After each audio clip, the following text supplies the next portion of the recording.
আমি মানুষ বানাইছি খড়কড়া শক্ত মাটি দিয়ে।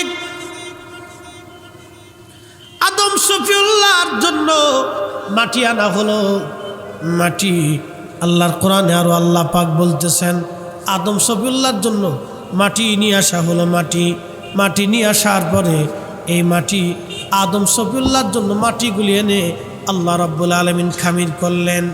আল্লাহ বলেন ওয়াবাদা খালকাল ইনসানি মিন তিন। আমি মানুষের সূচনা করেছি মাটি থেকে, মানুষের সৃষ্টি সূচনা করেছি মাটি থেকে। মানুষের সৃষ্টিটা হয়েছে মাটি থেকে। এই মাটি থেকে সর্বপ্রথম যাকে সৃষ্টি করা হলো তিনি আদম শফিউল্লাহ। আদম শফিউল্লাহকে সর্বপ্রথম মাটি দিয়ে বানানো হলো। মাটি দিয়ে খামির করে 40 বছর জান্নাতের ভিতরে আল্লাহ শুকাইলেন।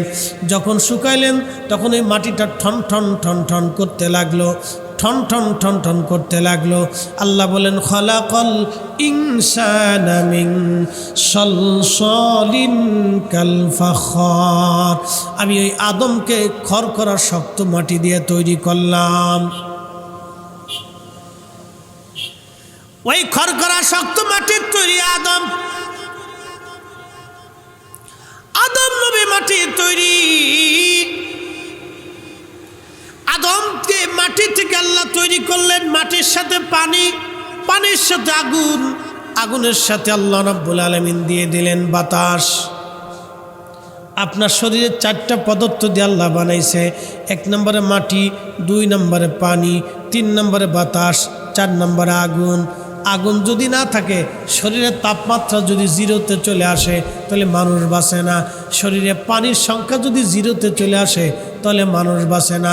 বাতাস নিঃশ্বাস যদি বন্ধ হয় তাহলে মানুষ বাঁচে না। এই 4টি পদার্থ দিয়ে আল্লাহ মানুষ বানাইলেন। তার সর্বপ্রথম পদার্থের নাম মাটি। মাটি থেকে আল্লাহ রাব্বুল আলামিন আদমের সূচনা করলেন। আল্লাহর কোরআন বলল ওয়াবাদা খালকাল ইনসানি মিন তিন। আমি মানব জাতির সূচনা করলাম মাটি থেকে। সুম্মা জাআলা নাসলাহু মিন সুলালাতিন মিন মাইন মাহিন। এবং আমি তার বংশ বৃদ্ধি করলাম। আমি আল্লাহ ধাবমান নির্গত নির্যাস একটু পানি থেকে। এই পানির নাম নুতফা। আল্লাহর কোরআন অপর জায়গায় আল্লাহ বললেন ওয়া খালাকনাকুম মিন যাকারিন ওয়া উনসা। আমি মানুষ বানাইলাম একজন নারী আর একজন পুরুষ হতে। এই সর্বপ্রথম পুরুষের নাম আদম, নারীর নাম মা হাওয়া আলাইহিমুস সালাম। আল্লাহ মাটি থেকে আদমকে বানাইলেন এবং আদম আলাইহিস সালাম সর্বপ্রথম নুতফা থেকে, ওই মিম্মা ইম্মাহিন আদমের নুতফা থেকে এবং আম্মাজন হাওয়ার নুতফা থেকে, ওই নির্গত সামান্য পানি থেকে আল্লাহ 2 জনের মাধ্যমে বংশ বৃদ্ধি করতে লাগলেন। তাহলে এই যে নুতফা বলেন এটাও মাটি থেকে। নুতফার সূচনা মাটি থেকে। এজন্য আল্লাহ বলেন মিনহা খালাকনাকুম ওয়া ফিহা নুঈদুকুম। আমি তোমাদেরকে মাটি থেকে সৃষ্টি করলাম, এই মাটির মধ্যে তোমাদেরকে দাফন করে দেব। একবার জোরে বলা যাবে কি আল্লাহু আকবার।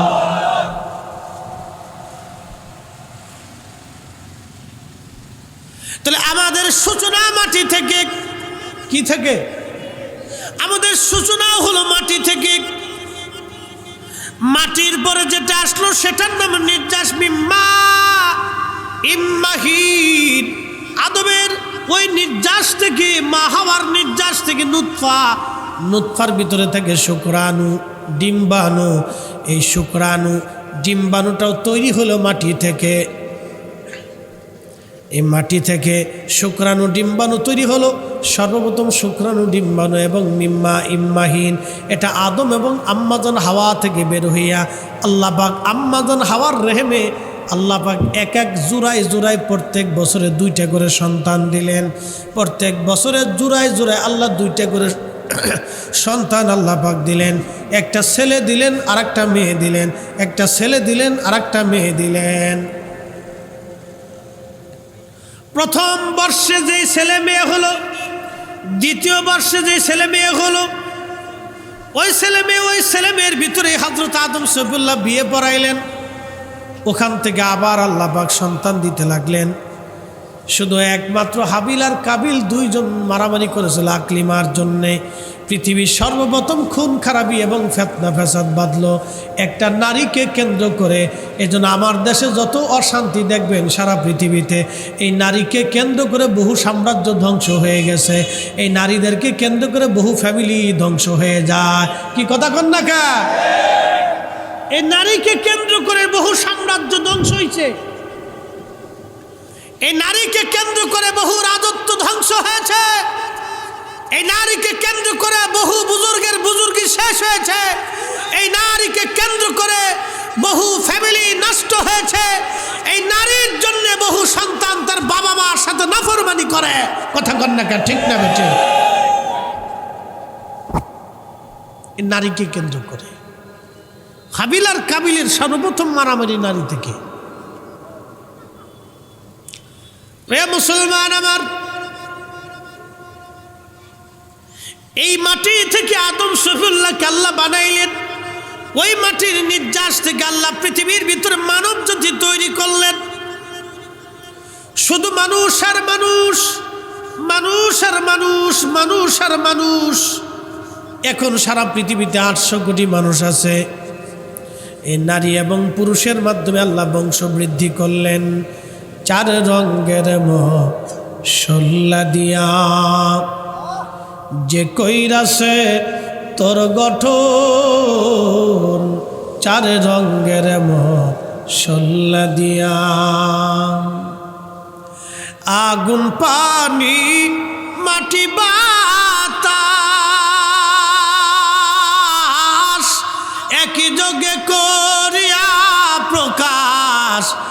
আগুন পানি মাটি বাতাস একই যোগে করিয়া প্রকাশ।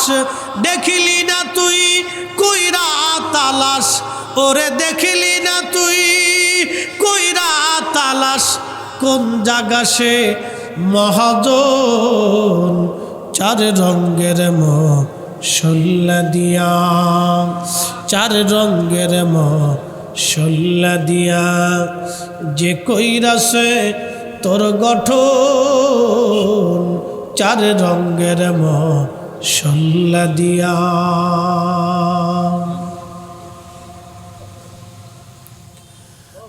প্রিয় মুসলমান,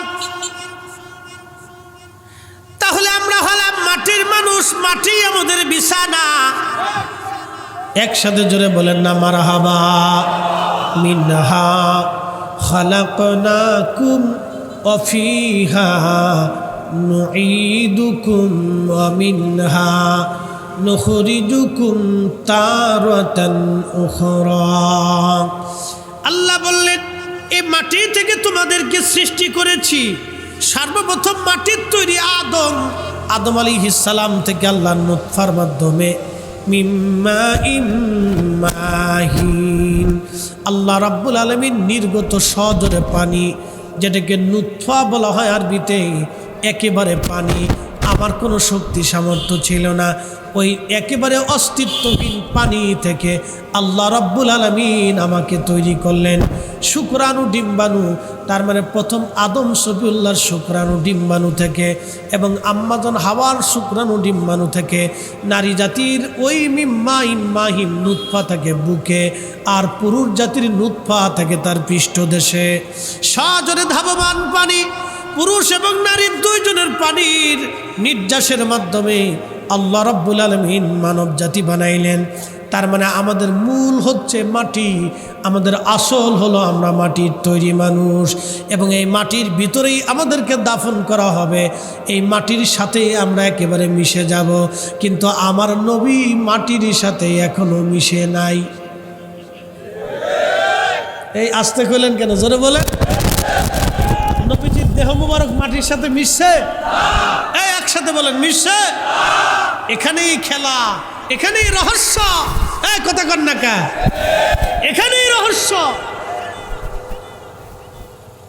রহস্যটা এইখানে। সুন্নি নজদি বাতিলদের সাথে আমাদের ঝগড়া তো এইখানে। কি কথা কন না কেন?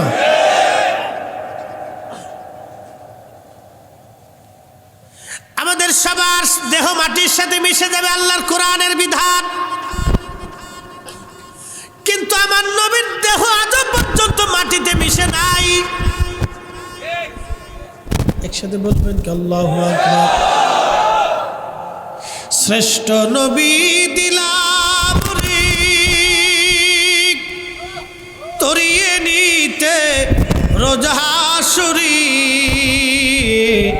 শ্রেষ্ঠ নবী দিলাম তরিয়ে নিতে রোজাহাসুরি। পথ না ভুলি তাই তো দিলে পাক কুরআনের বাণী।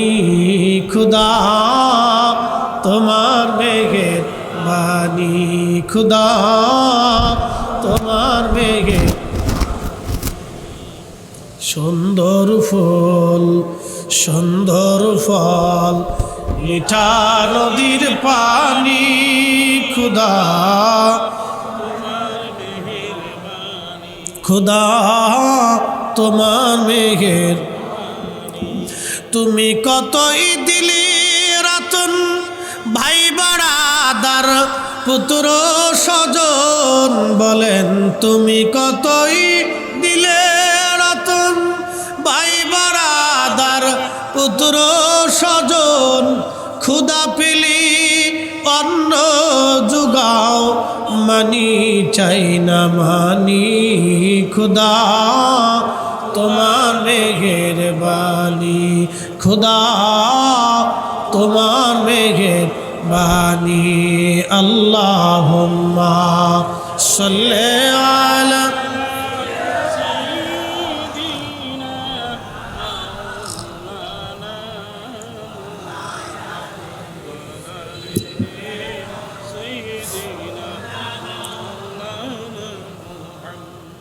কষ্ট হয়, কথা বোঝা যায়? একসাথে জোরে বলি তো আল্লাহু আকবার। মিনহা খলাকনাকুম, ওখাই মাটি থেকেই তোমাদেরকে বানিয়েছি। তোমাদের সূচনাও মাটি থেকে। মাটি দিয়ে আল্লাহ আদম বানাইলেন, আদম থেকে আল্লাহ বীর্য বানাইলেন, নুতফা বানাইলেন। মাটি থেকেই নুতফা, ওই নুতফা থেকে আমরা। একসাথে জোরে বলবেন কি আল্লাহু আকবার। তাহলে আমাদের কোনো ক্ষমতা আছে, পাওয়ার আছে, আমার বলে কিছু আছে? সব কার? আমরা ছিলাম অস্তিত্বহীন, মৃত। ফাআহইয়াকুম, আল্লাহ আমাদেরকে জীবন দিলেন, আমাদেরকে জীবন দিয়েছেন। আল্লাহ বলছেন কাইফা তাকফুরুনা বিল্লাহ, কি করে তোমরা আল্লাহকে অস্বীকার করো অথচ তোমরা মৃত ছিলা। আমি আল্লাহ তোমাদেরকে জিন্দা করলাম, অস্তিত্বহীন ছিলা, আমি অস্তিত্ব দিলাম, আমি তোমাদেরকে সুঠাম করলাম। আল্লাহ দিয়ে খলাকাকা, তোমাদেরকে সৃষ্টি করলাম। ফাসাওয়াকা, সুবিন্যস্ত করলাম। ফাআদালাক, শক্তিশালী করলাম, সুঠাম করলাম। কিচ্ছু ছিল না, ছোট্ট কালে তুমি ছিলে দুর্বল। আমি আল্লাহ তোমার মাকে দিয়া, তোমার বাবাকে দিয়ে ধীরে ধীরে ধীরে ধীরে হাঁটি হাঁটি পায়ে পায়ে করে আমি আল্লাহ তোমাকে সবল বানাইলাম।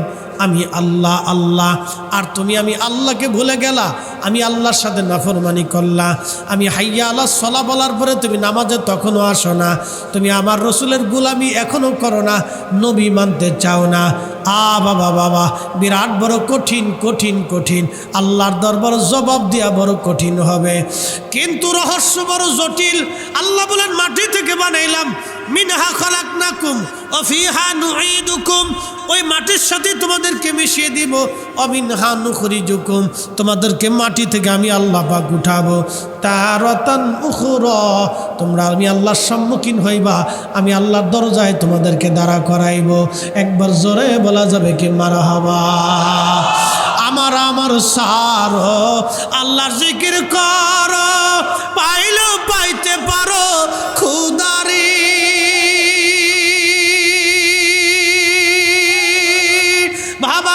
যার গায় দেখলে তারে চিনা যায় সর্বঙ্গ তাহার পুরারে ভবের ঘরে আলেক শহরে আল্লাহ রসুল বিরাজ করে রে। কথা কন্যাকে ঠিক কিনা? ভাব বুঝেননি আপনারা? ভাব বুঝেন? ভাব মানে প্রেম। আরে যার কলিজায় রাসূলুল্লাহর মহব্বত আছে তাকে চিনা যায়। এই কি কথা কন না কেন? যে নবীর আশিক তারে চিনা যায়, যে আল্লাহ প্রেমিক তাকে দেখলে চিনা যায়, চিনা যায়, চিনা যায়, চিনা যায়। ওয়াসাল কারনিকে দেখলে চিনা যায় তো সে আল্লাহর প্রেমিক। হযরত ওমরকে দেখলে বোঝা যায় তো আল্লাহর প্রেমিক। বেলালকে দেখলে বোঝা যায় তো সে নবীর প্রেমিক। কথা কন ঠিক কিনা?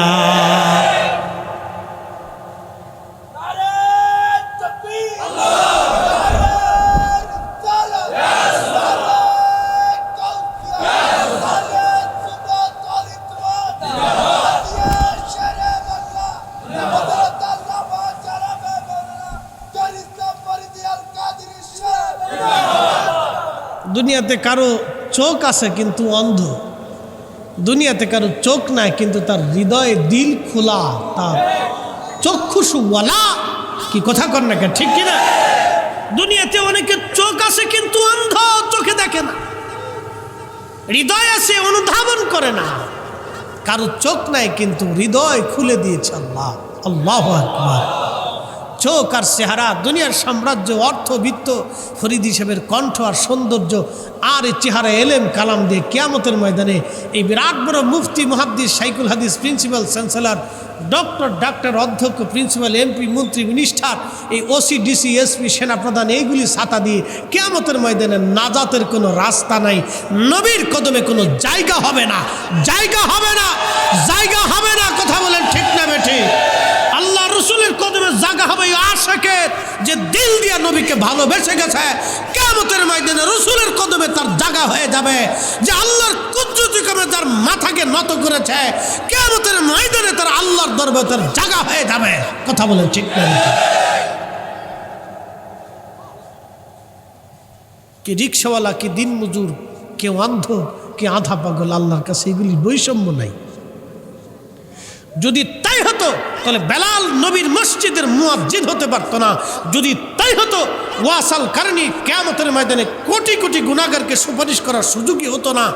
যদি তাই হতো উসমান গনি জিন নুরাইন রাদিয়াল্লাহু আনহু অনেক ধনী ছিলেন। আল্লাহু আকবার। তারপরও আল্লাহ রসুল পেয়ে গেছেন। হজরতে আলী কাররামাল্লাহু ওয়াজ গরিব ছিলেন কিন্তু রসুলের কন্যা দুলালী সাইয়্যিদাতুন নিসাই আহলিল জান্নার স্বামী হতে পেরেছে। একসাথে জোরে বলা যাবে না মারহাবা?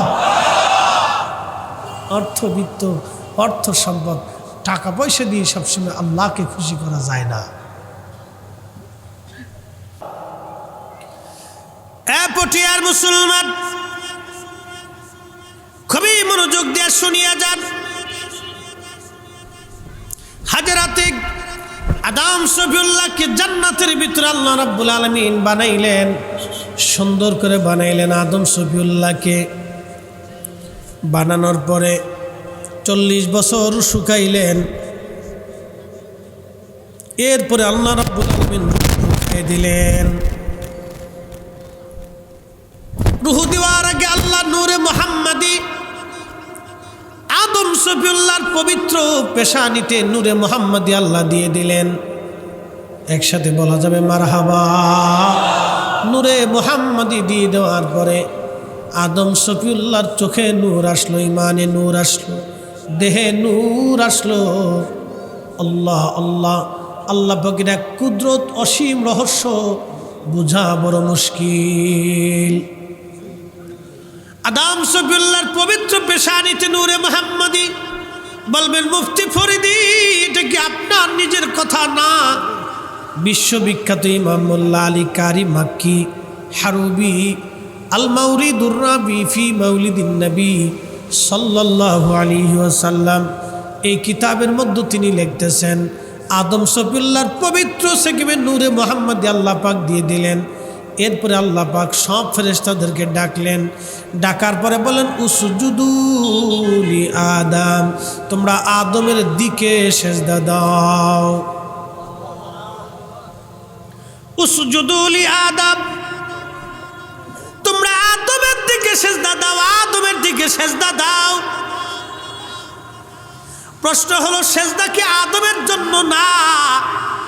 বিশ্ববিখ্যাত মুহাদ্দিস শাইখুল হাদিস মুজাদ্দিদে মিল্লাত মোল্লা আলী কারি মাক্কি এবং আল্লামা শেখ তাকিউদ্দিন সুবকি, আল্লামা ইমাম সাখাবি থেকে শুরু করে এক জামাত মুফাসসির মুহাদ্দিস کرام লেখেন সেজদার মাসজুদ হলো আল্লাহ, কেবলা শুধুমাত্র আদম সফিউল্লাহ।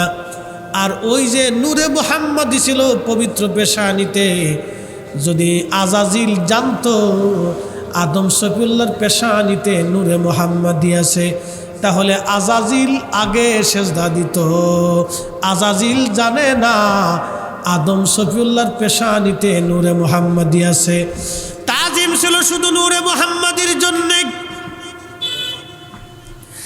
আর সেজদা হলো আল্লাহর জন্য, কিবলা হলো আদম নবী। তাজিম ছিল আমার নবীর জন্য। তার মানে সৃষ্টির সূচনায় আল্লাহর রসুলকে তাজিম করানোর মাধ্যমে আল্লাহ রাব্বুল আলামিন সৃষ্টির সূচনা করলেন।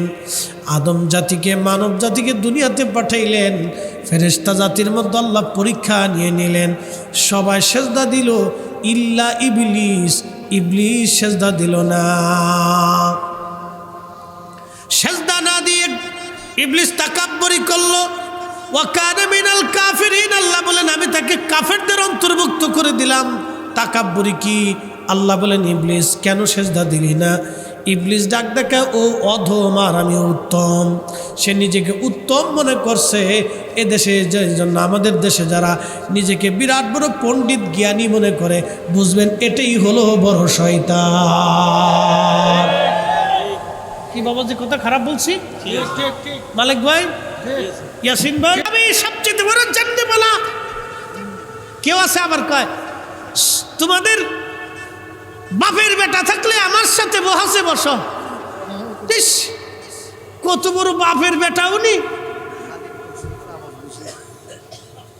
বাপের বেটা থাকলে বহাসে বসো, এগুলি কি আলেমদের কথা? এগুলি তো জাহেল জুক্কার ছোট লোকি তোরের কথা। এগুলি আলেমদের বক্তব্য হতে পারে না। আলেমদের অন্তরে কখনো তাকাব্বুরি আসে না। একই কথা বলেন না কেন? যারা প্রকৃত আলেম তাদের অন্তরে তাকাব্বুরি আসে না। ফলবান বৃক্ষ সবসময় মাথা নুইয়ে থাকে, যেই গাছে ফল ধরে না এটাই খালি শুধু লাফালাফি পাড়াপাড়ি করে।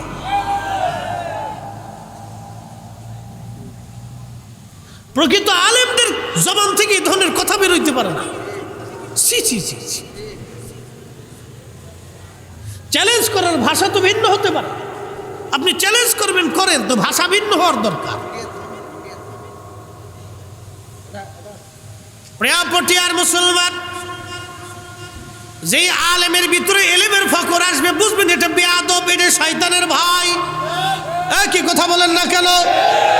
তারা হলে শয়তানের তো কোনো দোষ নাই। শয়তান একটাই কথা বললো, অধম আর আমি উত্তম। মানে ওল একবারে নিচু আর আমি উঁচু। আল্লাহ বলেন ওয়া কানা মিনাল কাফিরিন, আর সে অবিশ্বাসীদের অন্তর্ভুক্ত হয়ে গেল। আমি আল্লাহ আমার দরজা থেকে তাড়ায় দিলাম। আল্লাহ নবী বলেন হাবিব উম্মতকে বলেন, উম্মত যেন আমি আল্লাহ চাদর না ধরে। আল্লাহ রসুল বলেন আল্লাহ উম্মত আপনার চাদর কি? বলে অহংকার, একমাত্র আমি আল্লাহর চাদর। সুবহানাল্লাহ, কি আসতে না জোরে? অহংকার কার চাদর?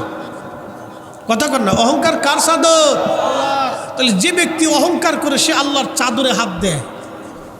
আর যে আল্লাহর চাদরে হাত দেয়, এখন আপনারা বলেন একজন উঠে এসে লাভ দিয়ে যদি আমার পাগড়ি ধরে ফেলাই দেয়, তাহলে সে কি আমাকে সম্মান করলো না অপমান করলো? কেউ যদি আমার কাপড় ধরে টেনে এখান থেকে সরাই দিতে চায়, তাহলে সে কি আমাকে সম্মান করলো না অপমান করলো? তাহলে আল্লাহর চাদর যে ধরে সে আল্লাহকে অপমান করে। আর যার ভিতরে অহংকার আসে, ওয়াল্লাহি বিল্লাহি তাল্লাহি, আসমানওয়ালার কসম, জমিনওয়ালার কসম, হায়াত ও মৃত্যু দেনওয়ালার কসম, টাকার অহংকার, এলেমের অহংকার, কণ্ঠের অহংকার, জনপ্রিয়তার অহংকার, ক্ষমতার অহংকার, বৃত্তের অহংকার, জমিদারির অহংকার, সৌন্দর্যের অহংকার,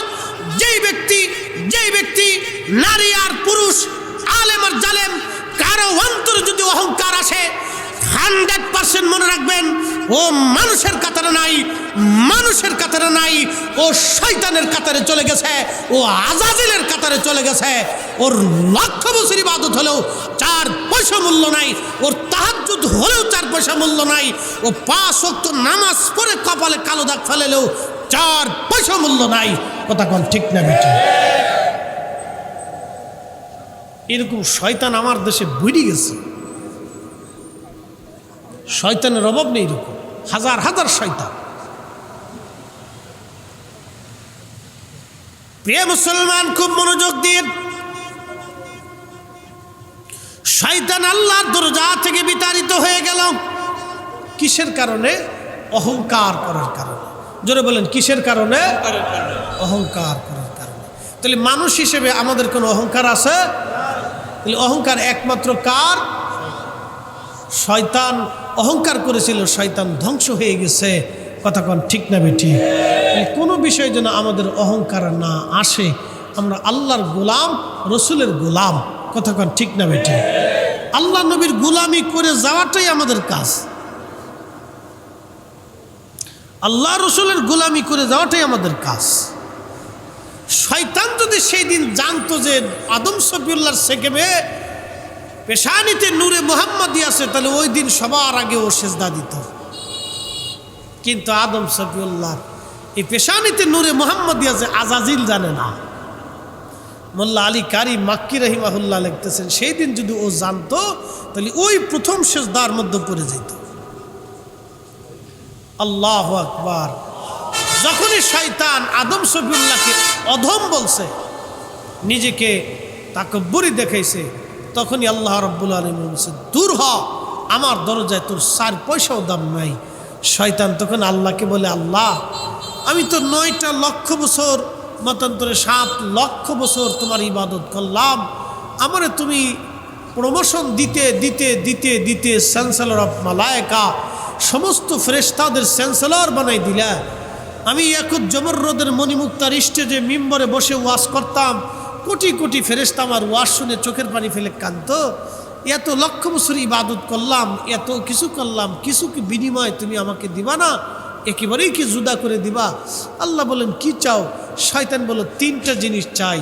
তখনও যদি শয়তান বলে, আল্লাহ ভুল হয়ে গেছে, আমার মাফ করে দেন, আমার অপরাধ হয়েছে, আল্লাহ আমি ভুল করে ফেলছি, তখনও আল্লাহ তারে মাফ করে দেয়।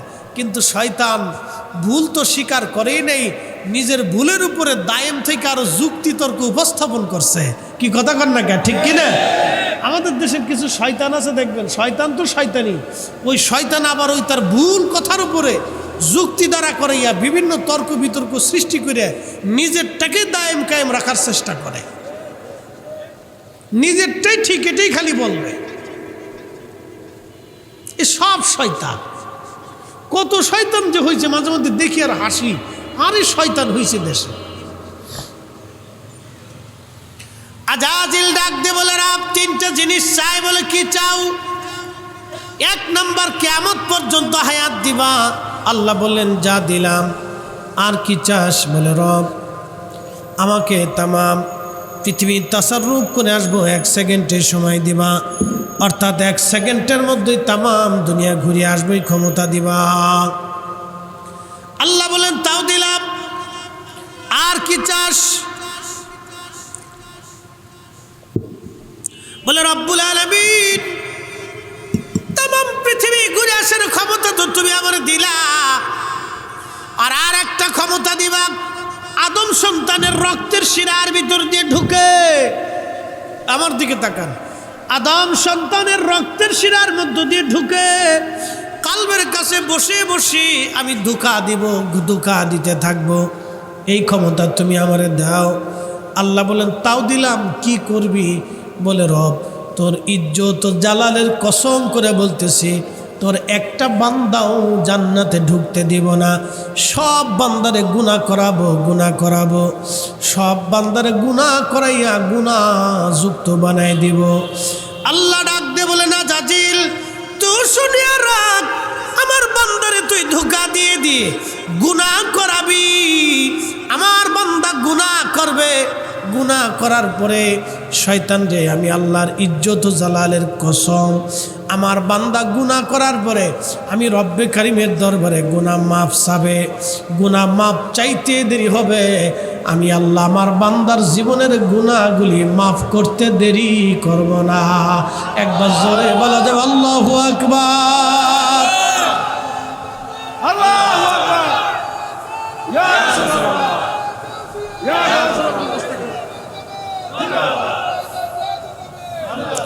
তুমি রহমান, তুমি মেহেরবান, তুমি রহমান, তুমি মেহের।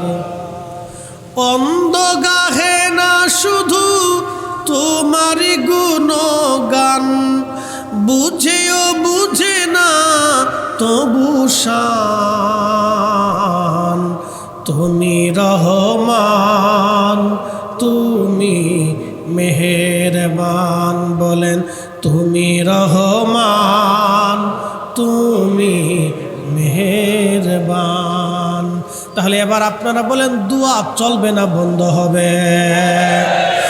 ঘরে ঘরে মিলাদ পড়াইয়া, কোরআন শরীফ খতম দিওয়াইয়া, ফাতিহা করাইয়া বাবা মার জন্য বেশি বেশি করে দোয়া করবেন, নিজেরাও ক্ষমা চাবেন, আর আব্বা আম্মা মরহুমদের জন্য ক্ষমা চাওয়াবেন।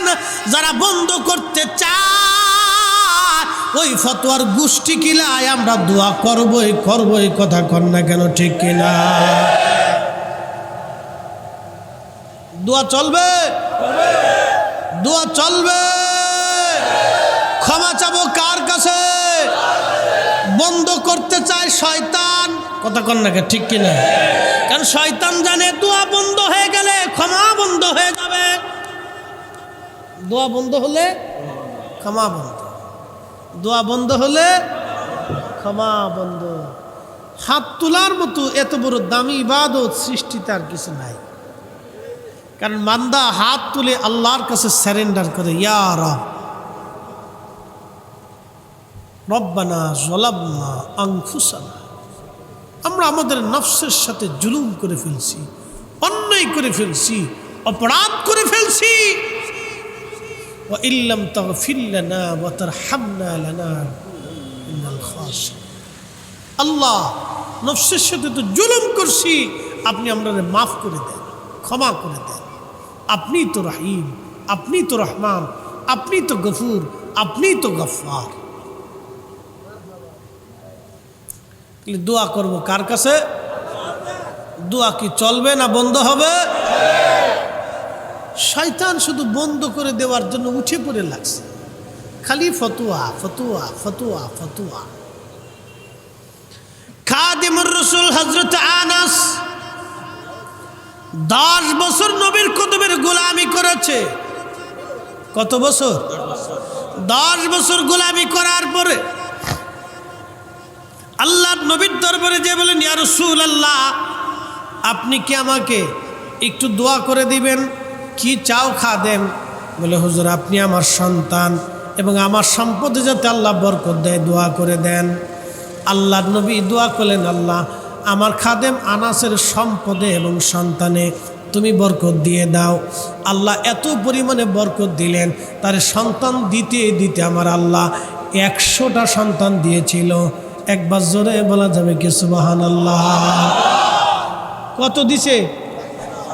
এদেশে আসেনি 100 পোলাপান কারণ, আর 100 পোলাপান অন্যের মতো বেড়া দেশে আছে? হ্যাঁ, এই বেড়াও দেশে নাই। নবীর দুয়ার পাওয়ার কত রে? 100 পোলাপান দিছে আল্লাহ। একসাথে বলবেন না আল্লাহু আকবার। সবার খেজুর গাছে খেজুর একবার ধরলে হযরত আনাসের খেজুর গাছে বছরে 2 বার আসতো। সবার উটের বাচ্চা একটা হলে উনার উটের বাচ্চা 2টে হতো। সবার ছাগলের বাচ্চা 1টা 2টে হলে ওনার 3টে 4টে হইতো। সব কাজে খালি ডাবল আর ডাবল, ডাবল আর ডাবল, এক দোয়া। ওনার একটা আদত ছিল, অভ্যাস, প্রত্যেক সারা রাত্রে উনি কোরআন পড়তেন। কোরআন শরীফ তেলাওয়াত করার পরে তাহাজ্জুদ নামাজ পড়ে, ফজরের নামাজ পড়ে বাড়ি যাইতেন। 2-1 পারা তেলাওয়াত বাকি রাখতেন। সমস্ত সন্তান নাতি পুতি সবাইরে কাছে ডাকতেন, ডাকিয়া এক জায়গায় বসাইয়া বাকি কোরআনের তেলাওয়াত করিয়া উনি এবার হাত তুলে সবাই নিয়ে দোয়া শুরু করতেন। একসাথে বললেন না মারহাবা? একা একা না জমাতে? জোরে বলতে হবে, একা একা না জমাতে? খাদিম রসুল দোয়া কি একা করছে না জমাতে করছে? এখন যেই শয়তানরা যুক্তি দেয় যে নিজের দোয়া নিজে করো, নিজের বাপ মা নিজে করো, বাড়াইতে লোক আনো কে, লোক ভাড়া করে আনার দরকার কি? এইগুলো সব কটা হলো শয়তানের দালাল, সব শয়তানের দালাল। এই শয়তানে সারা দেশ ভরে গেছে। এই আমার দেশের কিছু শিক্ষিত অশিক্ষিত মানুষ বুঝে না, খুঁজে না, কি বুঝে না বুঝে আল্লাহ জানে, আরো বুঝে কোথার থেকে এগুলি আমদানি হইল এদেশের ভিতর ফেতনা ফেসাদ বাধাই দিয়ে আমার দোয়া ইবাদত নষ্ট করে দেওয়ার জন্য উঁচে করে লাগছে। বিরাট বড় বুজুর্গি ভাব নিয়ে বসে গেছে। পোশাক আশাকে কোনো দিক থেকে কমতি নেই তাদের। বাপরে বাপ, তাদের পোশাক দেখলে আপনার মাথা নষ্ট হয়ে যাবে, মনে হবে এর মতো বুজুর্গ দুনিয়াতে নাই, কিন্তু শয়তানের ভাই। প্রিয় মুসলমান, হযরতে খাদিম রাসূল কোরআন খতম করার পরে সন্তান সন্ততি সবাইকে নিয়ে হাত ভরে দোয়া করতেন।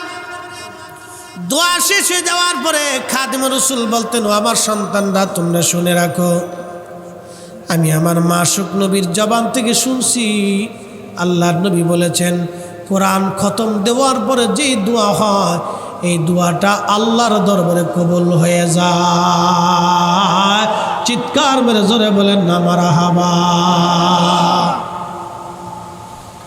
তাহলে বাড়িতে তলবে আলেমদেরকে ডেকে নিয়ে কোরআন শরীফ খতম দিবেন, দোয়া করাবেন, বাবা মার জন্য দোয়া চলবে, মুরব্বীরা যারা কবরে চলে গেল তাদের জন্য দোয়া চলবে, দোয়া চলবে, দোয়া বন্ধ হবে না। নজদি দোয়া বন্ধ করে দিলেও আমরা সুন্নিরা কোনোদিন দোয়া বন্ধ করব না। কি কথা কোন ঠিক কিনা? চলবে? চলুক না আধা ঘন্টা, না বৃষ্টি বেশি চলতেছে? চলবে?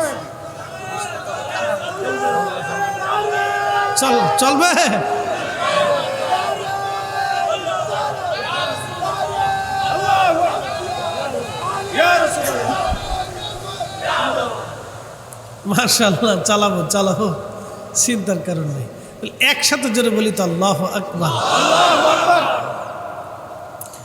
এ মুসলমান, আল্লাহ পাকের চ্যালেঞ্জ হলো আমার বান্দা আমার কাছে চাবে আর আমি আল্লাহ মাফ করে দিব। শয়তানের চ্যালেঞ্জ হলো আমি তোমার বান্দারে দিয়ে গুনাহ করাবো। তাহলে বলেন আমাদের গুনাহ আছে না নাই? আছে। মুসা আলাইহিস সালামের জমানায় বৃষ্টি নেই, আপনারা তো না চাইলেই বৃষ্টি পান, আজকে তো না চাইতে বৃষ্টি শুরু হয়েছে। একসাথে কইলেন না আল্লাহু আকবার। বৃষ্টি কেন প্রয়োজন সেটা আমি জানি না, আল্লাহ ভালো জানে। উনি দিয়ে কি উপকার করতেছেন সেটা আমরা কেউ জানি না, উনি ভালো জানেন। অতএব উনি দিছেন, আমরা উনার দেওয়াতে সন্তুষ্ট হইয়া শুকরিয়া আদায় করে আবারও বলেন আলহামদুলিল্লাহ। জানুয়ারির এই সময় তো বৃষ্টি হওয়ার কথা না। সবার চিন্তা হলো জানুয়ারি মাস শুকনা, ডিসেম্বরে শুকনা, ফেব্রুয়ারিতে শুকনা, এই শুকনার দিনে আমরা এই মাহফিল দিব। কিন্তু ইয়াসিন ভাই শুকনার দিনে ডেট পাওয়ার পরেও আল্লাহ ভিজেই দিছে। তার অর্থ হচ্ছে এই আল্লাহর বৃষ্টি একটা রহমত। আলহামদুলিল্লাহ। আল্লাহ রসুল হাদিসে বলমান, মানুষ 4টে কারণে বেজার হয় কিন্তু আল্লাহ 4 কারণে রহমত পাঠায়। 1 নম্বর, মেয়ে। কারো ঘরে যদি মেয়ের জন্ম হয় তাহলে বুঝবা আল্লাহ তোমার ঘরে রহমত পাঠাই দিচ্ছে। কারো বাড়িতে যদি মেহমান আসে তাহলে বুঝবা আল্লাহ তোমার ঘরে রহমত পাঠাই দিছে।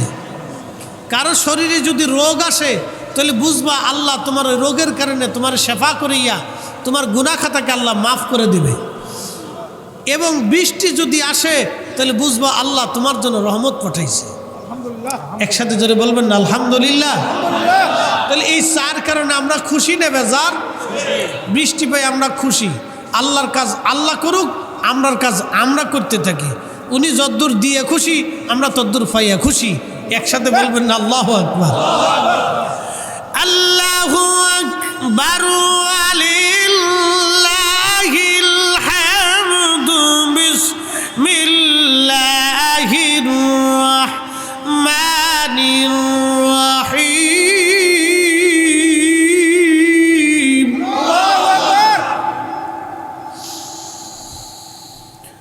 قل يا عبادي الذين اسرفوا على أنفسهم لا تقنطوا من رحمة الله।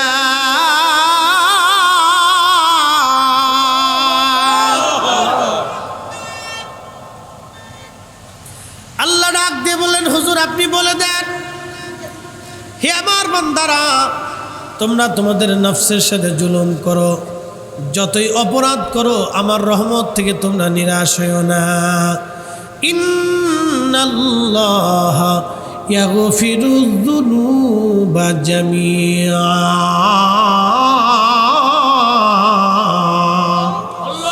তুমি যত গুনাহ করো আমি আল্লাহ তোমার মাফ করে দেব। চিৎকার মেরে বলেন আল্লাহু আকবার। মাফ করবে কে? মাফ সব আমরা কার কাছে? তাহলে কি দোয়া চলবে না বন্ধ হবে? যারা বলেন চলবে না বন্ধ হবে। যারা বন্ধ করতে চায় ওই শয়তানের ফতোয়া মানি না, মানি না, মানব না। কতক্ষণ না মানি না, মানব না। যারা বলেন মানি না, মানি না। ও ফতোয়ার গোষ্ঠী কি নেই, কতক্ষণ ঠিক কি না? ও মানার টাইম আমাদের নাই। সাহাবীদের মধ্যে একজন সাহাবী ছিলেন, তার নাম জুলাইবি। অত্যন্ত বেঠে এবং বামন।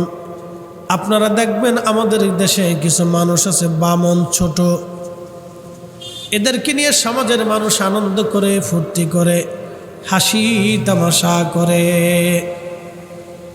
এই বামন সাহাবীর নাম জুলাইবি।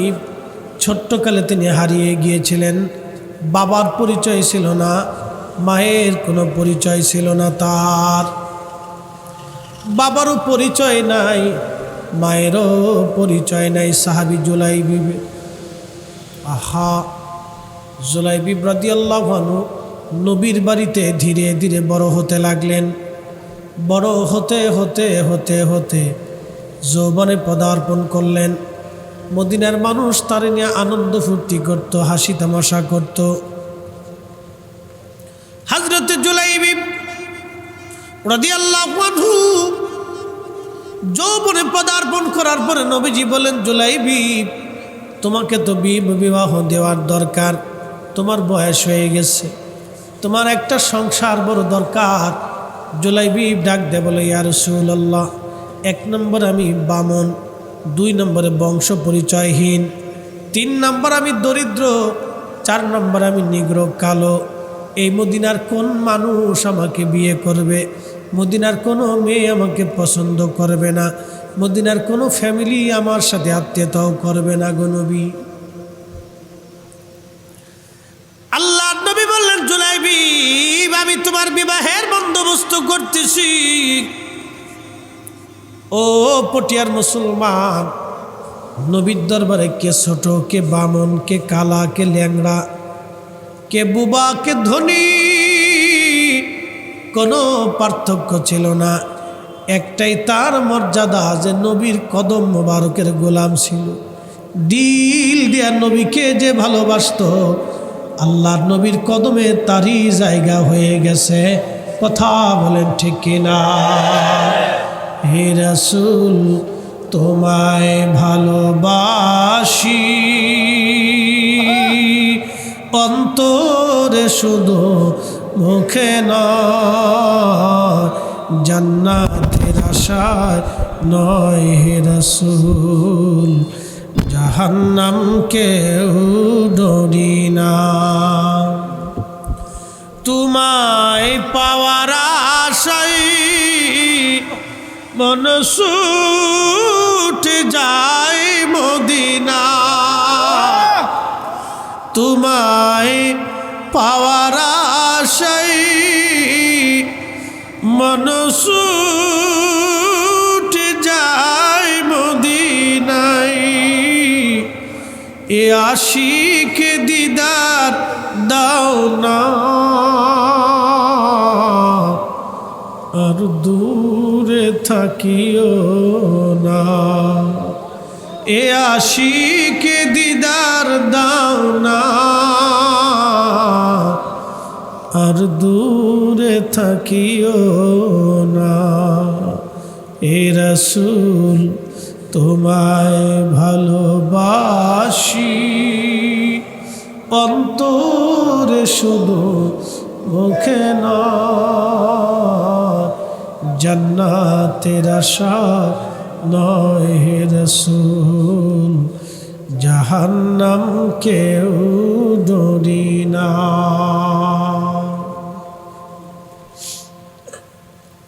আল্লাহর নবী মদিনার একজন ধনী আনসারী ব্যক্তি ছিল।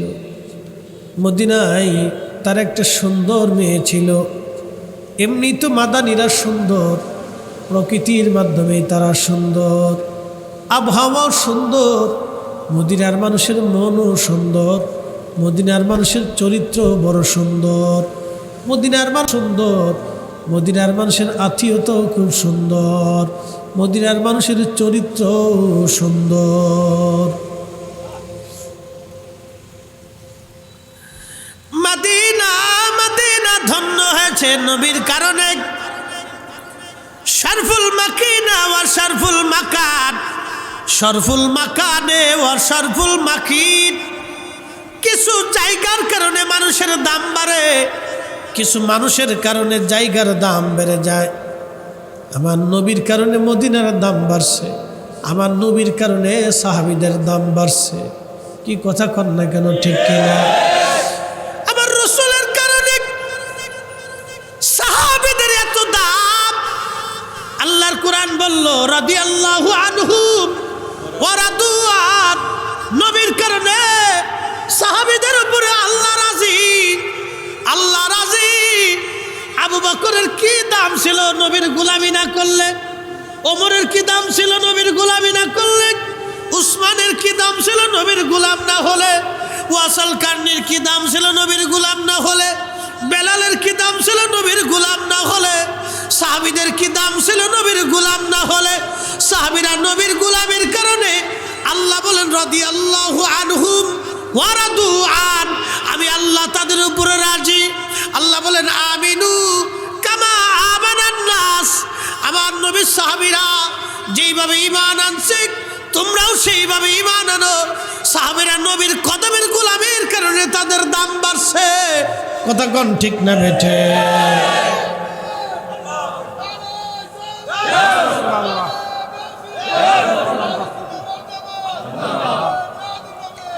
তুমি মোদের আশার আলো, তাই তো তোমায় বাসি ভালো বলেন। তুমি মোদের আশার আলো, তাই তো তোমায় বাসি ভালো।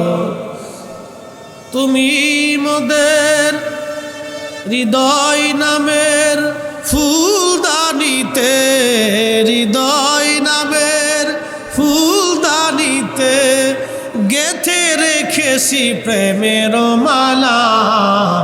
ইয়া রাসূলাল্লাহ ইয়া হাবিবাল্লাহ, ইয়া রাসূলাল্লাহ ইয়া হাবিবাল্লাহ, ইয়া রাসূলাল্লাহ। সালাতুন ইয়া রাসূলাল্লাহ আলাইকুম সালামুন ইয়া হাবিবাল্লাহ। সালাতুন ইয়া রাসূলাল্লাহ আলাইকুম সালামুন ইয়া। পটিয়ার মুসলমান, হযরতে জুরাইবিবের জন্য আল্লাহর নবীর একটা মেয়ে পছন্দ হলো, মদিনার পরমা সুন্দরী। আর ওই সাহাবী ছিলেন খুবই ধনাঢ্য, অর্থবিত্তওয়ালা আনসারী। ডাক দে বলেন, আনসারী রে, তোমার ঘরে না একটা মেয়ে আছে? বলে হ্যাঁ ইয়া রাসূলুল্লাহ। তোমার মেয়েটাকে কি তুমি বিবাহ দেবা?